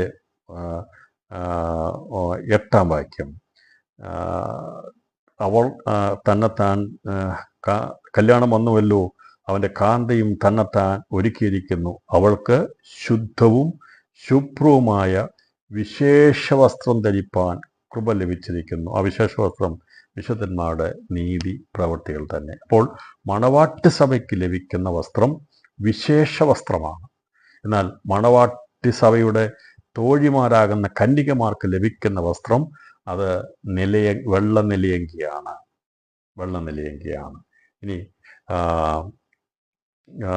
ഇനി എവിടെ പറഞ്ഞിരിക്കുന്നത്? വസ്ത്രത്തെക്കുറിച്ച് പറഞ്ഞിട്ടുണ്ട്. 22-ാം അധ്യായത്തിലേക്ക് നോക്കൂ. 22-ാം അധ്യായം 14-ാം വാക്യത്തിൽ പറയുമ്പോൾ വസ്ത്രം തങ്ങളുടെ അവിടെ പറഞ്ഞിരിക്കുന്നത് കുഞ്ഞാട്. 22-ാം അധ്യായം അതിൻ്റെ 14-ാം വാക്യം, ജീവന്റെ വൃക്ഷത്തിൽ തങ്ങൾക്ക് അധികാരമുണ്ടാകേണ്ടതിനും ഗോപുരങ്ങളിൽ കൂടി നഗരത്തിൽ കടക്കേണ്ടതിനും തങ്ങളുടെ വസ്ത്രമലക്കുന്നവർ ഭാഗ്യവാന്മാർ. വസ്ത്രമലക്കുന്നവർ, അവർ നിത്യജീവൻ യോഗ്യത വസ്ത്രമലക്കുന്നത്. അപ്പോൾ വസ്ത്രമുണ്ട്, വെള്ള നിലയങ്കിയുണ്ട്, വിശേഷ വസ്ത്രമുണ്ട്. ഇത് മൂന്നും ഒന്നല്ല, മൂന്നും വ്യത്യസ്തമായ നിലവാരങ്ങളുള്ളവർക്കാണ്. കുഞ്ഞാടിൻ്റെ രക്തത്തിൽ വസ്ത്രമലക്കുന്നവർ അവർക്ക് നിത്യജീവൻ യോഗ്യതയുള്ളവരാണ്. അവർക്ക് നഗരത്തിൽ പ്രവേശിക്കാൻ സാധിക്കും. എന്നാൽ കുഞ്ഞാടിൻ്റെ രക്തത്തിൽ അങ്കി അലക്കി വെളുപ്പിക്കുന്ന ഗണത്തിൽപ്പെടുന്ന വെള്ള നിലയങ്കി ധരിപ്പാൻ കൃപ ലഭിക്കുന്നവർക്ക് നഗരത്തിൽ നിത്യം വസിപ്പാനുള്ള ഭാഗ്യമാണ് ലഭിക്കുന്നത്. എന്നാൽ അതിലും ശ്രേഷ്ഠമായിരിക്കുന്ന മന്ദിരമാകുന്ന ക്രിസ്തുവോട് ചേരാനുള്ളവർ ധരിക്കുന്ന വസ്ത്രം അത് വിശേഷ വസ്ത്രമാണ്. ആ വിശേഷ വസ്ത്രത്തെക്കുറിച്ച് പറയുന്നത് ശുദ്ധവും ശുഭ്രവുമായ വിശേഷ വസ്ത്രമാണ്. ഇത് 24 മൂപ്പന്മാർ ധരിച്ചിരിക്കുന്ന വെള്ള ഉടുപ്പിനോടുള്ള ബന്ധത്തിൽപ്പെടുന്നു. വളരെ വ്യക്തമായ കാര്യങ്ങളാണ് വേദപുസ്തകത്തിൻ്റെ വചനത്തിലൂടെ നമുക്ക് ലഭിക്കുന്നത്. എല്ലാം കൂടെ ഒരുമിച്ച് വെച്ച് പാട്ട് പാടരുത്. എല്ലാം ഒന്നല്ല. വസ്ത്രം വേറെയാണ്, വിശേഷ വസ്ത്രം വേറെയാണ്, അതുപോലെ നിലയങ്കി വേറെയാണ്. അതൊക്കെ വിശുദ്ധന്മാർക്ക് ലഭിക്കേണ്ട വിശുദ്ധിയുടെ പദവിക്കനുസരിച്ചുള്ള വസ്ത്രങ്ങളാണ് ഇവിടെ ദൈവം നമുക്ക് വേണ്ടി തന്നിരിക്കുന്നത്. അത് ഈ പറയുന്ന വചനത്തിൽ നിന്ന് മനസ്സിലാക്കിയെടുക്കാൻ സാധിച്ചുവെങ്കിൽ ഞാൻ സന്തോഷവാനാണ്. അത് നിങ്ങൾക്കത് മനസ്സിലാക്കുവാൻ കർത്താവ് കൃപ നൽകട്ടെ എന്ന് ഞാൻ വിശേഷാൽ ഒരിക്കൽ കൂടി അത് ഓർത്ത് പ്രാർത്ഥിക്കുകയും ചെയ്യുന്നു. ഇപ്പോൾ വിശേഷ വസ്ത്രം ധരിക്കുന്നവരാകാനുള്ള ഭാഗ്യം ശുദ്ധവും ശുഭ്രവുമായ വിശേഷ വസ്ത്രം ധരിപ്പാൻ, അഥവാ കുഞ്ഞാടിൻ്റെ മണവാട്ടിയുടെ ഗണത്തിൽപ്പെടുന്ന മൂപ്പന്മാരോടുള്ള ബന്ധത്തിൽപ്പെടുന്ന അവർ വെള്ളി ഉടുപ്പ് ധരിച്ചുകൊണ്ട് അവനോടുകൂടെ നടക്കുമെന്നാണ് പറഞ്ഞിരിക്കുന്നത്. വെള്ളി ഉടുപ്പ് ധരിക്കും. അപ്പോൾ പിന്നെ ഉടുപ്പ് മാലിന്യമാകാത്തവന്നുണ്ട്. വെള്ളവസ്ത്രത്തെക്കുറിച്ചല്ല പറഞ്ഞിരിക്കുന്നത്. വെള്ള ഉടുപ്പല്ല, ഉടുപ്പ് 16-ാം അധ്യായത്തിൽ പറഞ്ഞിട്ടുണ്ട്. ഉടുപ്പ് മാലിന്യമാകപ്പെടാത്തവർ അവർ കർത്താവിൻ്റെ രണ്ടാമത്തേവനുള്ള ബന്ധത്തിൽ പറഞ്ഞിരിക്കുന്ന വിഷയങ്ങളാണ്. നമ്മളതേക്കുറിച്ച് ആ ഭാഗത്തുള്ള ബന്ധത്തിൽ പഠിക്കുന്നതായിരിക്കും. അപ്പോൾ ഇവിടെ ഈ വസ്ത്രത്തെക്കുറിച്ച് പറഞ്ഞപ്പോൾ, വെള്ളനിലയെക്കുറിച്ച് പറഞ്ഞപ്പോൾ അതിന് വ്യത്യസ്തമായിരിക്കുന്ന വസ്ത്രങ്ങളുണ്ട് എന്നുള്ളത് വെളിപ്പെടുത്തി. കുഞ്ഞാടിൻ്റെ രക്തത്തിൽ തങ്ങളുടെ അങ്കി അലക്കി വെളുപ്പിക്കുന്നത് ഇവിടെ രേഖപ്പെടുത്തിയിരിക്കുന്ന വെള്ളനിലയെങ്കിൽ ലഭിക്കുന്നത് കുഞ്ഞാടിൻ്റെ രക്തത്തിൽ അങ്കി അവർ മഹാകഷ്ടത്തിൽ വന്നവരാകുന്നു. പക്ഷേ ഇത് മനസ്സിലാകാത്തതുകൊണ്ടാണ് സഭ മഹാദ്യൂതി കൂടെ പോകുന്നൊക്കെ പഠിപ്പിക്കുന്നത്. എന്താ കാരണം? എന്താ? സഭയുടെ ശേഷിപ്പിനെ കുറിച്ച് മനസ്സിലാകാത്തതുകൊണ്ടാണ്. അത് മനസ്സിലാകാത്തതുകൊണ്ടല്ലേ ഈ കൺഫ്യൂഷൻ എല്ലാം ഉണ്ടാകുന്നത്. പക്ഷെ വളരെ വ്യക്തമായി നമുക്ക് കാര്യങ്ങൾ ദൈവാത്മാവ് വെളിപ്പെടുത്തി തരുന്നില്ലേ? സഭ മഹോത്സവത്തിന് മുമ്പ് സാധനമാകുന്ന എടുക്കപ്പെടും. പരിശുദ്ധാത്മാവിൻ്റെ കൃപയാൽ നാം ഈ ദിവസം ജീവിക്കുന്നു. ശുദ്ധവും ശുഭ്രമായ വെള്ളവസ്ത്രം ധരിപ്പാൻ, വിശേഷ വസ്ത്രം ധരിപ്പാൻ ദൈവം നമ്മളെ, പരിശുദ്ധാത്മാവ് നമ്മളെ യോഗ്യരാക്കുന്നു. മണവാട്ടി സഭയുടെ അംഗങ്ങളായി നമ്മളെ തീർക്കുന്നു. കഥാവാണ് അത് ഉദ്ദേശിക്കുന്നത്. പിന്നെ വെള്ളനിലയിൽ ഇരിക്കുന്നത് കന്യകമാരാകുന്നു എന്നുള്ളതിനെക്കുറിച്ചും നമുക്ക് വസ്ത്രങ്ങളോടുള്ള ബന്ധത്തിൽ രേഖപ്പെടുത്തിയിരിക്കുന്ന ഭാഗത്ത് ഉണ്ട്. അപ്പം അതിൻ്റെ കാര്യങ്ങളെക്കുറിച്ചും വേദപുസ്തകത്തിൽ തെളിവുകൾ തന്നിട്ടുണ്ട്. എന്നാൽ നമ്മളത് മനസ്സിലാക്കിയെടുക്കുമ്പോൾ ആരൊക്കെയാണ് ഇതിൻ്റെ അകത്ത് പെടുന്നത്, ഏതെല്ലാം വസ്ത്രമാണ് എന്നുള്ളതിനെക്കുറിച്ചും വളരെ വ്യക്തമായ കാര്യങ്ങളെ ഗ്രഹിച്ചെടുക്കാനായിട്ട് സാധിക്കുന്നുണ്ട്. അപ്പോൾ ഈ സഹോദരന്മാർ, സഹപുത്രന്മാർ എന്നുള്ള വിഷയത്തോടുള്ള ബന്ധത്തിൽ നമ്മൾ കാര്യങ്ങളെ മനസ്സിലാക്കി. കന്യകമാർ ആണ് നിലയങ്കി ധരിക്കുന്നതിനെക്കുറിച്ച് നമുക്ക് വേദവസ്തു തെളിവുണ്ട്. അപ്പം നിലയങ്കി ധരിക്കുന്നത്, വെള്ള നിലയങ്കി ധരിക്കുന്ന ആരാണ്, നിലയങ്കിയുള്ള ബന്ധത്തിൽ എന്താണെന്നുള്ളത് നമുക്ക് കാണാൻ സാധിക്കുന്നത്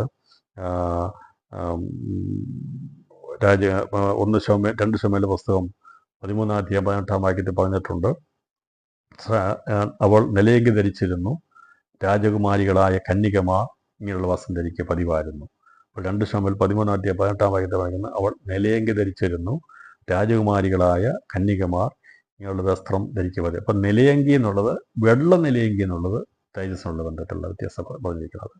അന്നത്തെ രാജകുമാരികളൊക്കെ നിലയങ്കിയ ധരിച്ചിരുന്നത്. എന്നാൽ കന്യകമാരാകുന്ന ആ രീതിയിലേക്ക് പോകുന്നവർ വെള്ള നിലയങ്കി എന്ന് പറയുന്നത് പുനരുത്ഥാനന്തര തേജസ്സിനുള്ള ബന്ധത്തിലുള്ള കാര്യമാണ്. വെള്ള ചേർത്തിരിക്കുന്നത്, വെള്ള ഉടുപ്പ് തേജസ്സിനുള്ള ബന്ധത്തിലാണ് പറഞ്ഞിരിക്കുന്നത്. തേജസ് പ്രാപിക്കുന്നതിനെ കുറിച്ചാണ് പറഞ്ഞിരിക്കുന്നത്. വെള്ള നിലയങ്കി, വിശേഷ വസ്ത്രം എന്നൊക്കെ പറഞ്ഞിരിക്കുന്നത് അത് തേജസ്സിനുള്ള ബന്ധത്തിലാണ് പറഞ്ഞിരിക്കുന്നത്. അപ്പോൾ ഇവിടെ കന്യകമാരാണ് വെള്ള നിലയങ്കി ധരിക്കുന്നത്.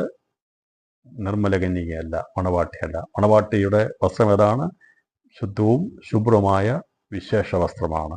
അത് വെള്ള ഉടുപ്പാണെന്ന് രേഖപ്പെടുത്തിയിട്ടുമുണ്ട്. ഇപ്പം വസ്ത്രമുണ്ട്, വിശേഷ വസ്ത്രമുണ്ട്, വെള്ള നിലയങ്കിയുണ്ട്. നിലയങ്കി ധരിച്ചത് ഭൂമിയിലെ ജീവനുള്ള ബന്ധത്തിൽ രാജ്യവുമായുള്ള ബന്ധം വെളിപ്പെടുത്തിയിരുന്നു.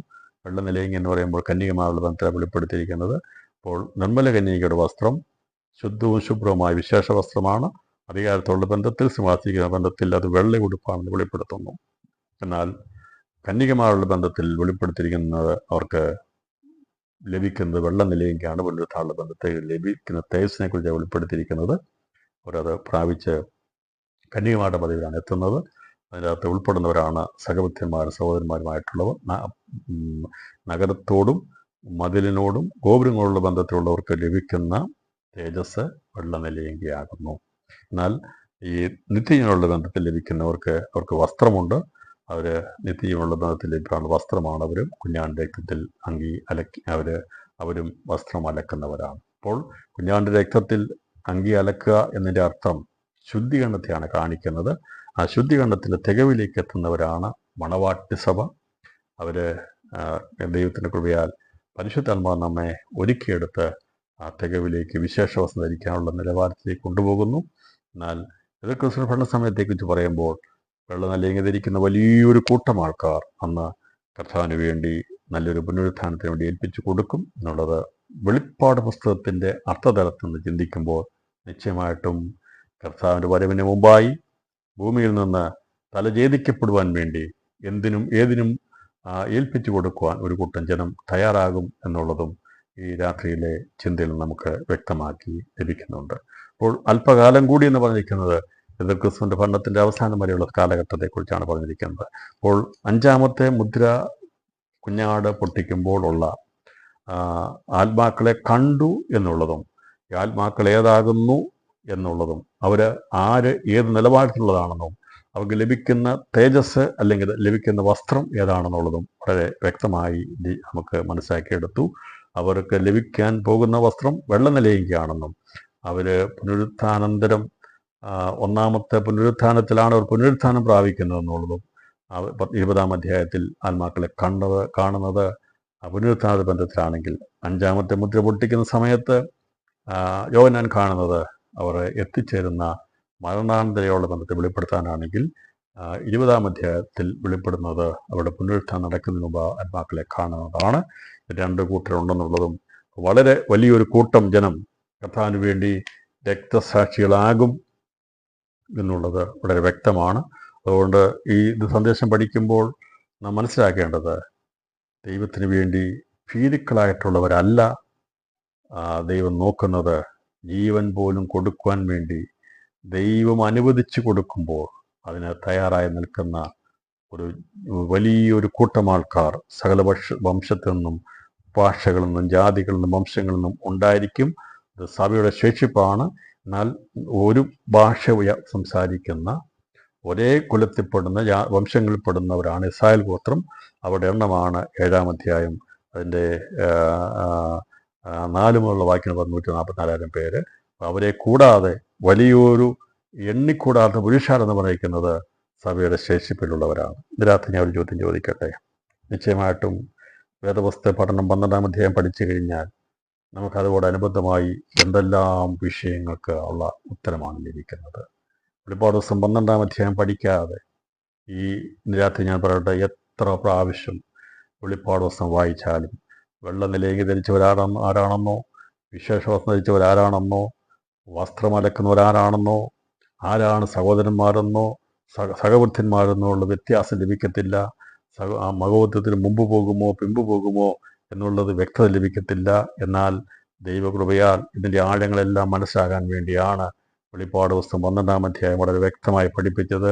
മീതിയുടെ ലക്ഷ്യമുള്ള ബന്ധത്തിൽ അവരുടെ ശേഷിപ്പുള്ള ബന്ധത്തിലൊക്കെ പഠിപ്പിച്ചതാണ്. അപ്പോൾ അത് മനസ്സിലാക്കി കഴിഞ്ഞാൽ ഈ പറയുന്ന ഭാഗങ്ങൾ ഗ്രഹിച്ചെടുക്കാനായിട്ട് സാധിക്കും. ഇത് പഠിപ്പിക്കാതെ 12-ാം അധ്യായത്തിൽ പഠിപ്പിച്ചാൽ ഈ പറയുന്ന കാര്യങ്ങളൊന്നും വ്യക്തമായി തീരത്തില്ല. അതുകൊണ്ടാണ് വളരെ ദിവസങ്ങളെടുത്ത് വെളിപ്പാട് പുസ്തകം പഠിപ്പിച്ചത്. നിങ്ങൾക്ക് സംശയമുണ്ടെങ്കിൽ പറഞ്ഞിരിക്കുന്ന ഭാഗങ്ങൾ ഒന്നുകൂടി യൂട്യൂബിൽ അത് കേൾക്കണമെന്ന് വിശേഷാൽ ഓർപ്പിക്കുന്നു. നിങ്ങളുടെ സംശയങ്ങൾ നിശ്ചയമായിട്ട് മാറിക്കിട്ടും. ഞാൻ ഈ പറഞ്ഞ ഭാഗങ്ങളൊക്കെ ഉള്ള ബന്ധത്തിലാണെന്നുള്ളത് വ്യക്തമാണ്. സമയം കിട്ടുമ്പോൾ എപ്പോഴെങ്കിലും സമയമുണ്ടെങ്കിൽ മെസ്സേജുകൾ കേട്ടാൽ നമുക്ക് ഒന്നുകൂടി ആവർത്തിച്ച് മനസ്സിലാക്കാൻ സാധിക്കും. നോട്ട് തരാത്തത് കൊണ്ടാണ്. പുസ്തകം എഴുതപ്പെട്ടിട്ടുണ്ട്, പുസ്തകം വായിക്കാൻ സമയം കാണത്തില്ല. എന്നാൽ നിങ്ങൾ സഞ്ചരിക്കുമ്പോഴോ യാത്ര ചെയ്യുമ്പോഴോ സമയം കിട്ടുമ്പോഴൊക്കെ ഈ പറയുന്ന വചനങ്ങളെ ഒന്ന് കേൾക്കാമെങ്കിൽ, വെളിപ്പാട് 12-ാം അധ്യായത്തെക്കുറിച്ച് പറഞ്ഞിരിക്കുന്ന ഭാഗങ്ങളൊക്കെ കേൾക്കാമെങ്കിൽ ഇനിയൊരു സംശയം ഇത് സംബന്ധമായിട്ടുണ്ടാകില്ല എന്ന് എളിയവന് നല്ല ഉറപ്പുണ്ട്. അപ്പോൾ ആ രീതിയിലാണ് നമ്മുടെ ക്ലാസ്സുകൾ നമ്മൾ എടുത്തിരിക്കുന്നത്. ഇനിയും ഏതെങ്കിലും സംശയം ഉണ്ടാകുകയാണെങ്കിൽ നിശ്ചയമായിട്ടും പറയാമെങ്കിൽ അത് സംബന്ധമായിട്ടുള്ള ക്ലാരിഫിക്കേഷൻ കൂടി നൽകാമെന്നും എളിയവൻ നിങ്ങൾക്ക് വാക്ക് നൽകുന്നു. അപ്പോൾ ഇവിടെ പറഞ്ഞിരിക്കുന്ന ഓരോ കാര്യങ്ങളെക്കുറിച്ചുള്ള വളരെ വ്യക്തമായ കാഴ്ചപ്പാട് നമുക്ക് ലഭിക്കുന്നതുകൊണ്ട് 5-ാമത്തെ മുദ്ര പൊട്ടിക്കുന്ന സന്ദർഭത്തിലുണ്ടാകുന്ന കാര്യങ്ങൾ എന്താണെന്നും ആത്മാക്കൾ ആരാണെന്നുള്ളതും അവർ എന്താണെന്നുള്ളതും അപ്പോൾ 2 നിലവിളക്കിലും 2 ഒലിവുമരത്തിൽ ഉൾപ്പെടുന്ന അവരെ അവസാനത്തെ ശേഷിപ്പാണ് എന്ന് പറഞ്ഞാൽ പുതിയ ശിക്ഷയുള്ള ബന്ധത്തിൽ സുവിശേഷ നിമിത്തം ഉണ്ടാകുന്ന ദൈവസഭയെന്ന് ചേർക്കപ്പെടാനുള്ള അവസാനത്തെ ശേഷിപ്പാണ് ഈ എതിർക്രിസ്തു സമയത്ത് രക്തസാക്ഷിത്വം വഹിക്കുന്നവർ. അതുപോലെ നഗരത്തോടുള്ള ബന്ധത്തിൽ അതിൻ്റെ ഗോപുരങ്ങളുള്ള ബന്ധത്തിൽ എത്തിച്ചേരാനുള്ള പഴയ നിയമത്തിൻ്റെ അവസാനത്തെ ശേഷിപ്പിൽപ്പെടുന്നവരാണ് അന്ന് രക്തസാക്ഷികളാകുന്ന 144 പേർ മിസ്സായിൻ്റെ മതിലോട് ബന്ധത്തിലാകുന്നു. അതിനുശേഷം പിന്നീട് ആരും തന്നെ ഈ പറയുന്ന മീതിയുള്ള എരിശലേമുള്ള ബന്ധത്തിൽ ഉൾപ്പെടുന്നില്ല എന്നുള്ളതും വളരെ വ്യക്തമായി മനസ്സിലാക്കണമേ എന്ന് ഇതിനുമായിട്ട് അപേക്ഷിക്കുന്നു. എതിർക്രിസ്തുവിന്റെ പഠനത്തിൻ്റെ 5-ാമത്തെ മുദ്ര ആ സമയത്ത് ഞാൻ പൊട്ടിക്കുമ്പോൾ കാണുന്ന ആത്മാക്കൾ അന്ന് അവൻ്റെ ഭരണത്തിൽ, കിരാതമായിരിക്കുന്ന ഭരണത്തിൽ അവൻ കൊന്നുകളയുന്ന, തലയറുത്ത് കൊന്നുകളയുന്ന അവൻ്റെ കിങ്കരന്മാർ, അന്നത്തെ യന്ത്രമനുഷ്യർ, അന്നത്തെ ജ്ഞാനമുള്ള കണ്ടുപിടിച്ച് കൊന്നുകളയാൻപ്പെട്ടതായ ദൈവത്തെ ആരാധിക്കുന്ന ആരെങ്കിലും ഉണ്ടെങ്കിൽ അവരെ കണ്ടുപിടിച്ച് കൊന്നുകളയുന്ന കൃത്രിമ മനുഷ്യർ അന്ന് ഇറങ്ങും. അവർ മനുഷ്യനെ നിർദാക്ഷിണ്യം ദൈവത്തിന് നിൽക്കുന്നവരെ തലയറുത്ത് കൊന്നുകളയും. പക്ഷേ അന്ന് തലയറുക്കപ്പെടുമ്പോഴും അവർ ഏൽപ്പിച്ചു കൊടുക്കുകയാണ്. അവർ ജയാളികളായി എതിർക്രിസ്തുവിനെ ജയിച്ചാണ് അവർ മുമ്പോട്ട് പോകുന്നത് എന്നുള്ളതും ഇന്ന് രാത്രി നാം ഗ്രഹിപ്പാനിടയാത്തുന്നല്ലോ. ഇന്ന് രാത്രിയിൽ ഞാൻ ഈ സന്ദേശം ഇവിടെ അവസാനിപ്പിക്കുമ്പോൾ എന്നുവെച്ചാൽ നാളെ നമുക്ക് 6-ാമത്തെ മുദ്രയെക്കുറിച്ച് നമുക്ക് ചിന്തിക്കാം. അപ്പോൾ 1-ാം മുദ്രയും 2-ാം മുദ്രയും 4-ാം മുദ്രയും 5-ാം മുദ്രയും പഠിപ്പിച്ച കർത്താവ് 6-ാമത്തെ മുദ്രയെക്കുറിച്ചും 7-ാമത്തെ മുദ്രയെക്കുറിച്ചുമുള്ള പഠനത്തിന് നമുക്ക് കൃപ നൽകും. അതിനുശേഷമായി 7 കാകളും 7 കലശം 7 നാളുകൾ എന്നുള്ള ബന്ധത്തിൽ നാം ചിന്തിക്കും. വെളിപ്പാട് പുസ്തക പഠനം വളരെ സുഗമമായി നടക്കുവാൻ കർത്താവിൻ്റെ ആത്മാവ് നമ്മെ സഹായിക്കട്ടെ. ചിന്തിക്കുന്നവർക്ക്, മനസ്സിലാകുന്നവർക്ക് മനസ്സിലാക്കാവുന്ന രീതിയിൽ പരിശുദ്ധാത്മാവ് ബുദ്ധിയെ തെളിവായി തരട്ടെ എന്ന് ആഗ്രഹിച്ചുകൊണ്ട് ഞാൻ ഇന്നത്തെ ഈ പഠനത്തിന് വിരാമിടുന്നു. എന്ന് വെച്ചാൽ നാളെ നമ്മൾ 6-ാമത്തെ മുദ്രയും 7-ാമത്തെ മുദ്രയെക്കുറിച്ച് ചിന്തിക്കുന്നതായിരിക്കും. കർത്താവ് ഈ വചനങ്ങളാൽ നമ്മെ ധാരാളമായി അനുഗ്രഹിക്കുമാറാകട്ടെ. Thank you.